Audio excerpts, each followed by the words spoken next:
Olá, pessoal. Nosso tema de hoje vai ser calorimetria. E aí nós vamos trabalhar alguns conceitos entre calor específico, capacidade térmica e quantidade de calor, certo? Então, vamos lá. Primeira coisa, vamos analisar essas imagens aqui para a gente começar a nossa conversa a respeito do tema. Imagina que nós temos dois corpos de materiais idênticos. Esse corpo aqui, vamos imaginar que fosse alumínio e esse outro também é alumínio. Esse tem uma massa menor, chamei de M1, e esse tem uma massa maior, que eu chamei de M2. E os dois são submetidos a uma fonte de energia, por exemplo, o Sol. Então, quem é que vai aquecer mais rapidamente?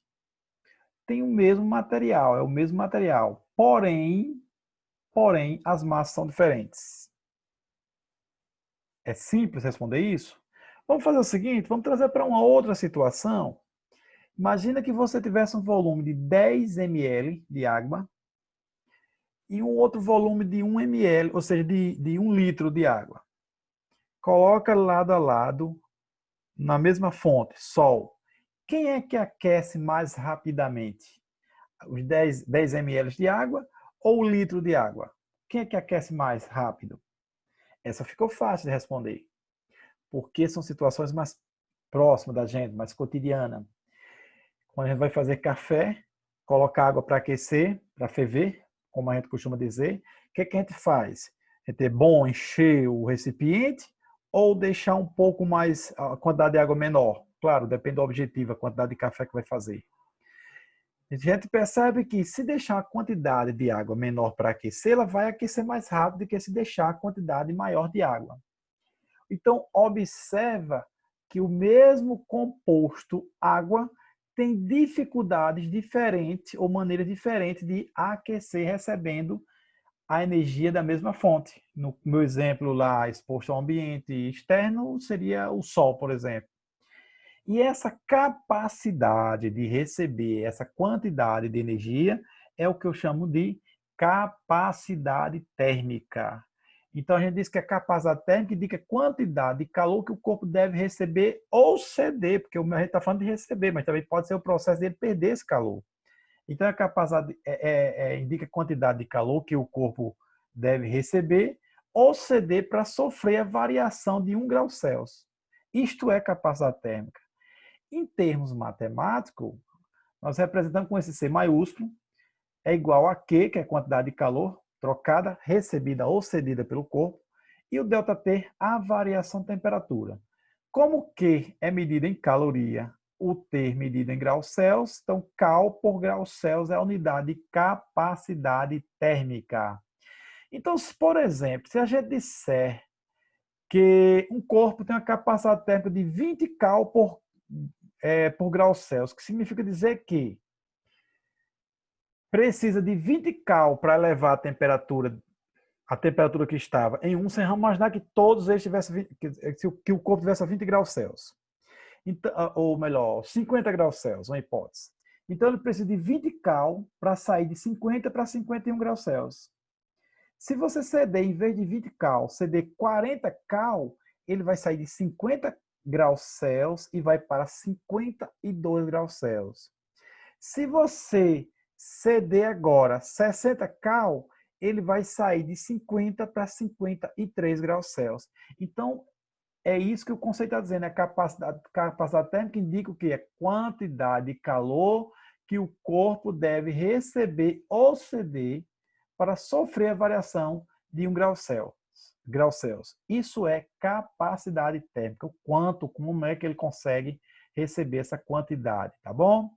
Só que agora a gente pode pensar o seguinte: a gente já pensou na questão da água, do volume de água diferente, viu que quem tem a menor quantidade de massa vai ter uma facilidade maior de aquecer, logo, quem tem maior quantidade de massa vai ter mais dificuldade de aquecer. Porém, a gente diz que essa capacidade térmica depende do quê? Da massa, para variar essa quantidade de calor. Só que existe algo que é comum, é intrínseco ao mesmo material. Por exemplo, água. Era água na primeira situação, em 10 ml, assim como era água em 1 ml. Então, o que é intrínseco aí Primeiro, a questão de água. O que é intrínseco é uma grandeza física chamada calor específico.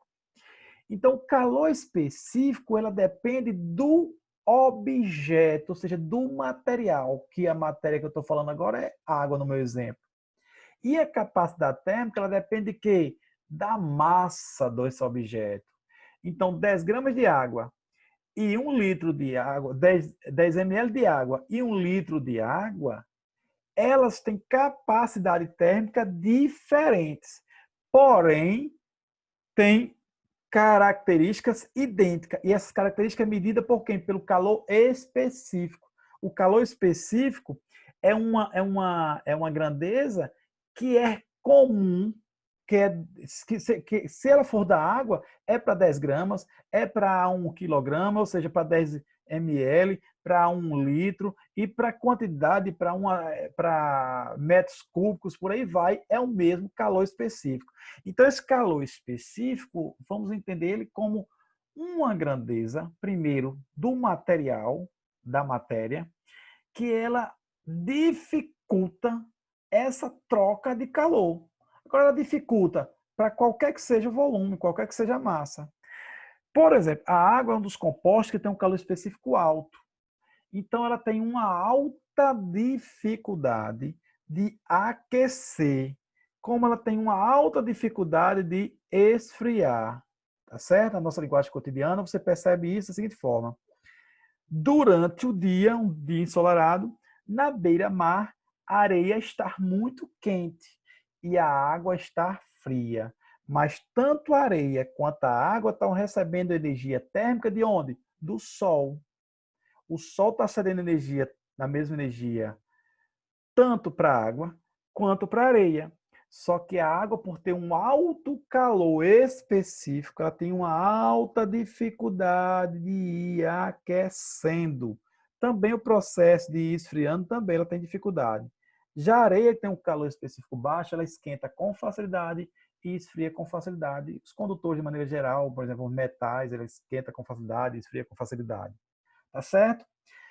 No mesmo exemplo da praia, já caminhou na areia da praia à noite, percebe que essa areia ela é fria, tá certo? Em compensação, se você entrar um pouquinho, deixar as ondas tocar nos seus pés, a gente vai perceber, molhar os seus pés, você vai perceber que essa água está quentinha. A gente até diz na nossa linguagem, está morna a água, tá certo? A água à noite está mais aquecida e a areia está mais fria. Durante o dia o processo se inverte. Por quê? A água realmente está mais fria do que durante o dia? Talvez não. O que acontece é que tanto a água quanto a areia passou o dia todinho recebendo energia de onde? Do sol. A areia esquentou com facilidade, tem um baixo calor específico, e a água teve dificuldade de esquentar. Durante a noite, a areia perdeu o calor facilmente, que saiu a fonte de energia de cena, que era o sol. E a água vai ter uma grande dificuldade agora de começar a perder lentamente essa quantidade de energia que ela recebeu. Ok? Em termos matemáticos, a gente diz que essas grandezas, capacidade térmica e calor específico, se relacionam da seguinte forma. Capacidade térmica é proporcional à massa, conforme a gente já sabe. Então, essa capacidade térmica é proporcional à massa vezes uma constante. Essa constante é o calor específico, certo? Olha, mas eu sei que a capacidade... Eu posso escrever calor específico como sendo capacidade térmica sobre a massa. Mas eu sei o seguinte, gente. Eu sei que essa capacidade térmica, ou capacidade térmica é o calor específico vezes a massa. Sei que essa capacidade térmica é quem? É a quantidade de calor dividida pela variação de temperatura. Fazendo meio pelos extremos, chegamos a esta expressão aqui, ó. Só um minutinho. Chegamos a essa expressão. Calor igual a massa, calor específico, variação de temperatura, que macete, como a gente costuma chamar, brincar com isso, ok? Esse aqui é quantidade de calor trocada, tá bom? Aqui é a massa, esse aqui é o calor específico, esse aqui é a variação de temperatura. Calor em cal, massa em gramas, calor específico em cal por grama, graus Celsius, e o ΔT em graus Celsius, certo? Pessoal, quando falamos de calor, existem dois tipos de calor que a gente descreve na literatura científica: calor sensível e calor latente. Calor sensível é isso que a gente acabou de falar agora, o MC ΔT. Massa, calor específico, variação de temperatura. Calor sensível é a quantidade de calor necessária para variar a temperatura de um corpo, sem mudar o estado físico. Exemplo, pegar situações bem práticas. Água. A água está em que estado? Físico, aqui na natureza. Aqui no Nordeste, principalmente. Está líquida. Colocou a água na vasilha, colocou sobre uma chama, ou seja, vai ceder calor.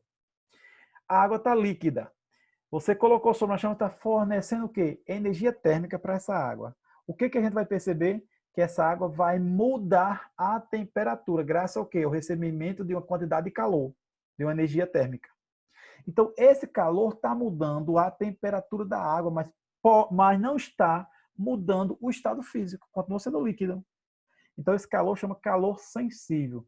Se você pega um metal, coloca ele exposto ao sol, vai mudar a temperatura do metal, então recebeu uma quantidade de calor, esse calor é sensível. Porém, vai continuar sendo sólido, tá bom? Então, resumindo, calor sensível muda a temperatura sem mudar o estado físico. Já o calor latente, pessoal, calor latente, o processo é o oposto. O calor latente, ele muda o estado físico sem mudar a temperatura. Esquisito, né? Então, imagina a mesma água, chegou a 100 graus Celsius aqui no nível do mar, começou o processo de ebulição, certo? Começou o processo de ebulição, a água está fervendo a 100 graus Celsius. Por mais que você deixe realmente a chama lá do fogão, não tem jeito, ela continua sendo 100 graus Celsius, ou seja, não muda a temperatura. Porém, quanto mais tempo você deixar ela submetida a essa fonte de energia, ela vai fazer o quê? Vai aos poucos, entrando em ebulição, vai, na nossa linguagem, saindo as gotículas no processo de fervura, como a gente costuma dizer, e a água aos poucos vai baixando o nível, porque ela vai secar, ou seja, até a última gotinha, até a última molécula subir para o espaço, tá certo? Ela vai continuar o mesmo 100 graus Celsius. Então, perceba que está mudando o estado físico de líquido para gasoso, porém, não está mudando a temperatura, mesmo em 100 graus. Esse calor fornecido para esse processo chama calor latente. Resumindo os dois. Sensível, muda a temperatura, mas não muda o estado físico. O latente muda o estado físico, mas não muda a temperatura. O latente é escrito como Q igual a M, massa, certo? Vezes L, que é um calor latente, uma constante do material. Por exemplo, a água tem um calor latente de fusão, tem um calor latente de ebulição. A água, se você vai resfriando ela, retirando calor, ela vai chegar num certo, uma certa temperatura, tá certo? Que ela vai passar do estado líquido para o estado sólido. Essa mudança de estado físico, mudança de fase, ocorre sob o calor latente, onde ocorre a mudança de estado sem mudar a temperatura. Certo, pessoal? Para finalizar e a gente fazer os exercícios, trocas de calor. No processo de troca de calor, o corpo de maior temperatura perde energia e o de maior temperatura perde energia e o corpo de menor temperatura recebe essa energia, certo? Isso sempre foi do maior para o menor. Então, se alguém perguntar para você, cobertor esquenta? Não, cobertor não esquenta. Ele não tem vida própria, não gasta energia para esquentar ninguém. O que o cobertor faz, ele dificulta a troca de calor, seu corpo perder calor para o ambiente e você sentir frio. Então, ele aprisiona esse calor pertinho do seu corpo. O calor de quem? Do seu corpo. Não é o calor dele, não. Ele só aprisiona. Ele funciona como um isolante, tá bom? Naquele momento. E aí, pessoal, a gente pode ver isso nessas questões de Enem, que diz o seguinte, ó. Em 62, um jingle vinheta musical criada por Carrillo, fez tanto sucesso que extrapolou as fronteiras do rádio e chegou à televisão, ilustrado por um desenho animado. Nele, uma pessoa respondia ao fantasma que batia à sua porta, personificando o frio, que não o deixaria entrar, pois não abriria a porta e compraria lãs e cobertores para aquecer sua casa. Apesar de memorável, tal comercial televisivo continha incorreções a respeito do conceito físico relativos à calorimetria. Então era um personagem, chegava na porta e o camarada batia a porta, o personagem era o frio, e o camarada dizendo, não ia abrir a porta para ele não deixar o frio entrar. Então, outros palavras, ele está perguntando, o frio pode entrar? O frio chega até nossos corpos? Lembra, calor sempre foi da maior temperatura para a menor temperatura. O que seria o frio? O frio é o corpo quando perde energia. O frio não chega, o frio sai, entre aspas, né? Ou entre aspas, porque o que é frio é a perda de energia térmica, certo? E a questão do uso dos cobertores de lã para proteger, na verdade, para aquecer, é o termo que eu falei agora há pouco. O cobertor não aquece, ele dificulta que seu corpo perca energia para o ambiente, consequentemente tenha a sensação de frio. Tá certo? Então, vamos lá.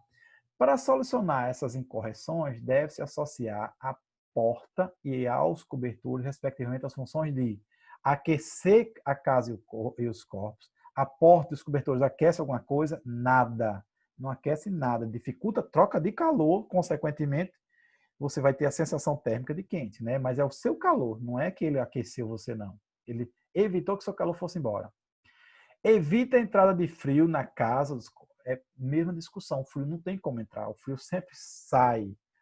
Tá certo? Você minimiza a perda de calor pela casa e pelos corpos. Minimizar, ou seja, esse processo vai fazer o quê?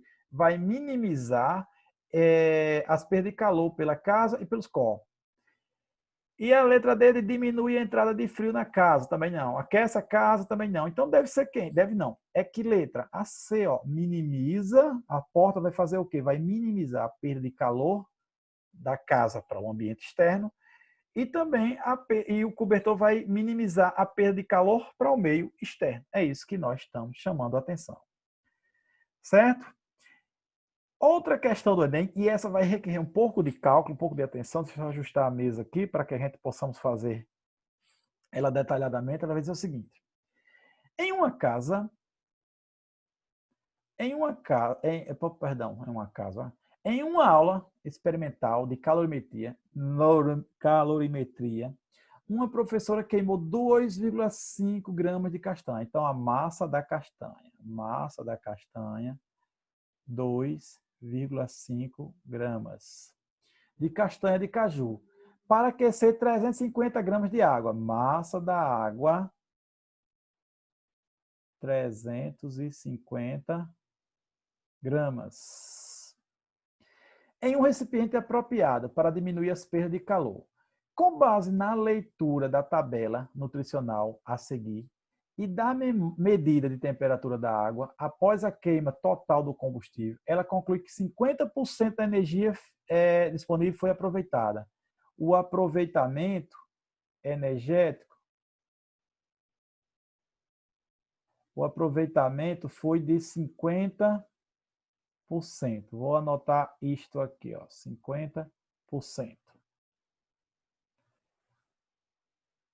O calor específico da água, calor específico, aquele Czinho, é 1 cal por graus Celsius. E sua temperatura de onde? Da água inicial era 20 graus Celsius. Qual foi a temperatura da água em graus Celsius medida no final do experimento? Ele quer saber qual é a temperatura da água. Então, o que foi feito, gente? Queimou-se uma quantidade de 2,5 gramas de castanha de caju. Essa queima vai demandar o quê? Uma quantidade de energia para aquecer uma certa massa, mais precisamente 350 gramas de água. A água estava 20 graus Celsius. Ele quer saber que temperatura chegou a água, certo? Para responder isso, eu vou usar o quê? Vou usar o que macete. A água continua sendo água, que não calor, é o calor sensível, que, deixa eu só colocar aqui a equação aqui embaixo para saber o que eu vou precisar de usar. Q igual a MC ΔT, ou seja, a temperatura final, que é o que ele quer saber, menos a temperatura inicial. Certo? Vamos lá. Eu tenho a massa de água, tenho. Tenho o calor específico da água? Tenho. Tenho a temperatura que ele quer chegar? Tenho não, ele quer chegar. Tem a temperatura inicial? Tenho. Tem a quantidade de calor? Não. Então, eu vou descobrir a quantidade de calor. E aqui mora um detalhe. Quantidade de calor que faz fazer o quê? Que vai ceder essa energia. E essa quantidade de calor foi tirada de onde? Disso aqui, 250 gramas. Aí, todo produto que você compra no supermercado, adquire, você vai ver que tem uma tabela nutricional, né? Os embalagens. As embalagens têm uma tabela nutricional. E essa tabela vai dizer o seguinte, olha, quantidade por porção, 10 gramas, que é 2 castanhas, tem um valor energético de 70 quilocal. 10 gramas tem um valor energético de 70 quilocal. Ou seja, olha só, 10 gramas de castanha produz uma quantidade de 70 quilocaloria. Tudo bem, mas eu não tenho 10 gramas para fornecer. Eu tenho o quê? 2,5 gramas. Então, vamos fazer o quê? 2,5 gramas vai produzir um valor que eu vou chamar de X. É o quê? Isso é a quantidade de calor, tá bom? Fazendo este produto meio pelos extremos, deixa eu só arrumar essa mesa aqui que está fugindo de mim. Fazendo esse meio pelos extremos, vou para cá. Vamos chegar à seguinte conclusão. Esse X aqui vai ser 17,5 quilocal. 17,5 quilocal. Ou seja, esse X é caloria. Por quê, professor? Porque eu tirei o K aqui de quilocal, tá bom? Caloria. Então, toda essa energia aqui vai servir para aquecer a água? Não, ele diz que tem um valor energético de 50%. Então, eu vou chamar isso aqui de Q. Mudar a cor para a gente ver o que a gente está calculando. Que vai ser 17.500, 50% é vezes 0,5, né? 0,5. Essa quantidade de calor vai ser quem? 8.750 calorias. É esta quantidade de calor que vai ser usada para aquecer a água. Agora vem para cá. Tudo bem. 8.750 igual a massa de água 350 vezes o calor específico 1 vezes a temperatura final, quero saber, temperatura inicial 20 e agora continhas. 350 T. Isso aqui vai dar o quê? Eita, menos 350 vezes 1, 350 vezes T, 350T. 350 vezes menos 20 dá 7.000. Não é isso? 7.000. E aqui eu vou ter quem? Eu vou ter 8.750 mais 7.000 dividido para 350 igual a T. Ó. Esse passei para cá somando e o 350 vai descer dividindo. Vamos para cá, deixa eu mudar a cor aqui. Este T vai ser igual a essa soma dividida para 350 vai dar 45 graus Celsius. Certo? Portanto, essa é a nossa resposta. Pessoal, questões do Enem, dá uma olhada, volta ao vídeo, teve dúvida, dá uma olhada com calma. Vamos fazer mais uma agora de troca de calor. Fazendo essa questão de troca de calor, ele vai dizer o seguinte, aquecedores solares usados em residência têm o objetivo de elevar a temperatura até 70 graus Celsius. Então, ele quer que essa temperatura chegue a 70 graus Celsius. É isso que ele está dizendo. No entanto, a temperatura ideal da água seria 30. Opa, deixa eu apagar isso aqui que eu me precipitei. Vamos com calma. Ele quer que a temperatura da água chegue a 30 graus. Vamos ler inteiro. Aquecedores solares em residências têm o objetivo de elevar a temperatura da água até 70. No entanto, a temperatura ideal da água para um banho é 30 graus Celsius. Por isso, deve misturar a água aquecida com a água à temperatura ambiente de outro reservatório, que se encontra a 25 graus Celsius. Qual é a razão entre as massas de água, da água quente e água fria, na mistura para o banho na temperatura ideal? Perceba, ele tem a quantidade de água quente, que se encontra, essa água quente aqui, se encontra a 70 graus Celsius, certo? E tem uma quantidade de água fria que tem uma temperatura inicial de 25 graus Celsius. Ele quer misturar as duas para chegar a 70 graus Celsius. Ele quer fazer essa mistura. Só que aqui eu vou ter o quê? Uma quantidade de massa de água quente e aqui eu vou ter uma quantidade de massa de água fria. O que ele está pedindo é essa razão, a quantidade de massa de água quente sobre a quantidade de massa de água fria. É isto aqui. E aí, como é que vamos fazer? Quantidade de calor quente mais a quantidade de calor da fria, esse somatório igual a zero. Quantidade de calor quente, massa quente, vezes calor específico, vezes temperatura final, menos a temperatura inicial quente. Mais, agora fria, massa da água fria, calor específico, variação de temperatura que ele quer chegar, menos a temperatura da água inicial da água fria, igual a zero. Vamos substituir os valores. Massa de água quente, não tenho. Calor específico é 1. A temperatura que ele quer chegar, 70. Temperatura, ele quer chegar a 70, não, ele quer chegar a 30. Não vai matar o camarada no banho. 30. Temperatura que ele tinha, 70. Mais a massa fria, que eu não desconheço, calor específico é 1. Temperatura que ele quer chegar, 30. Temperatura que ele tinha, 25. Igual a zero. Isso aqui vai dar quanto?